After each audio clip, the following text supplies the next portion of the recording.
So nice to meet you. Thank you for having me. So could you introduce yourself? My name is RAN Hammer, Chief Business Officer of Orbs.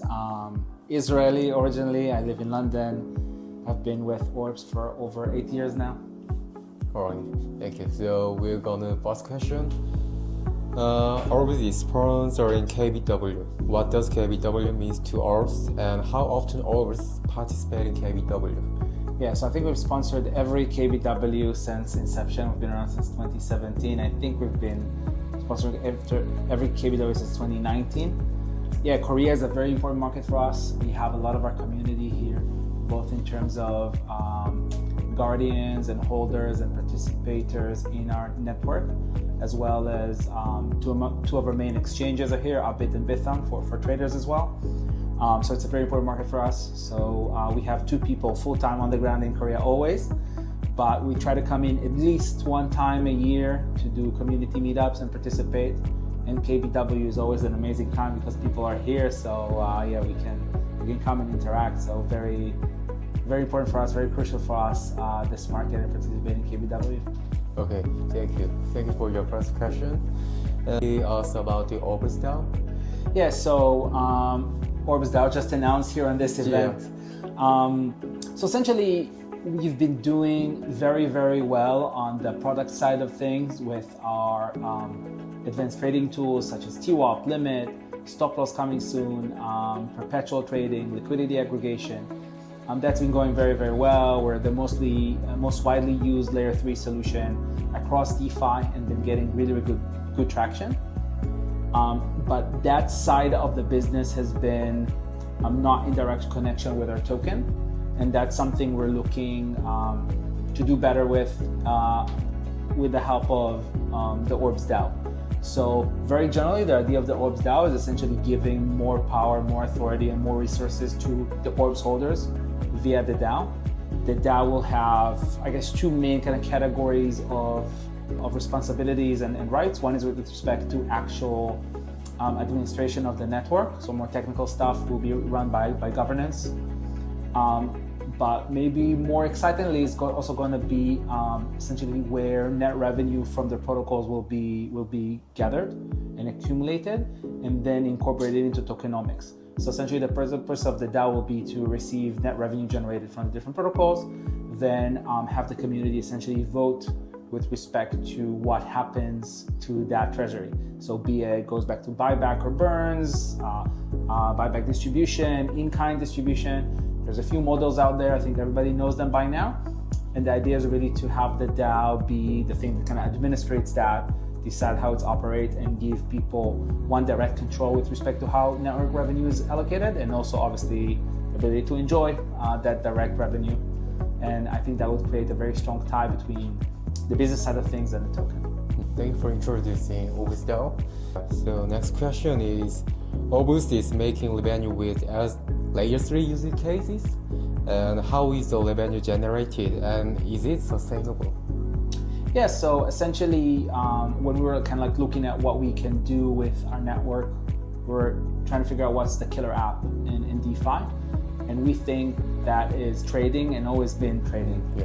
So we're essentially using Orbs to enable tools and services that are very valuable for trading space. So we started with spot solutions that went very, very well, with TWAP, limit orders, now including stop loss as well. And really they had like very good coverage of almost all DEXs in the ecosystem. Pancake Swap, Sushi Swap, Quick Swap, Athena, Spooky Swap, everybody is using our solutions. Shadow, Kodiak, many others. Yeah.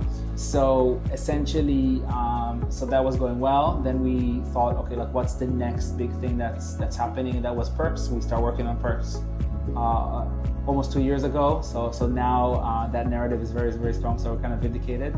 We're essentially providing like a white label solution based on Orbs DAO 3 for perp DEXs.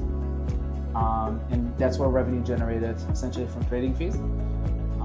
And is it sustainable? Yes, I think it is. I mean, I don't think on-chain trading will go anywhere. Sure.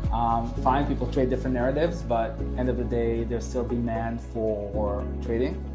And we will always be there kind of supplying the next level, like edge technology for on-chain trading. So yeah, I do believe that this is sustainable and it's going to be a long-term revenue generating, growing year after year. Yeah, I'm down to. Yeah. So the first question is, recently many new projects are coming out and OG projects are relatively not getting attention. As an OG project, how do you see it? Yeah, I think this is definitely true. So what happens now, I think there's a lot of projects coming out. I think globally as well as in Korea, there's like much more new tools coming out globally, but also in Korea we've seen a bit and Bitcoin be much more aggressive and doing a lot of new listings. That being said, I don't think that there's like that much new demand coming out from retail. I think there's a lot of institutional demand that goes through maybe treasury companies and that's a big trend now, from US mostly, but that only goes to like maybe top 20 tokens, and then like the same kind of volumes just distributed through everyone else. So yeah, this is definitely something that we're aware of and is I won't say concerning, but it's something you need to be kind of minded about. But I feel like the best thing you can do is really keep building, keep coming up with new stuff, keep like, iterating kind of your narrative from year to year, make sure you're like on it.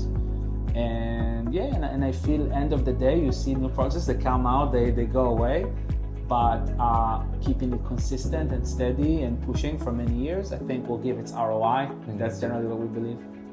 Okay, thank you. So this is the last questions.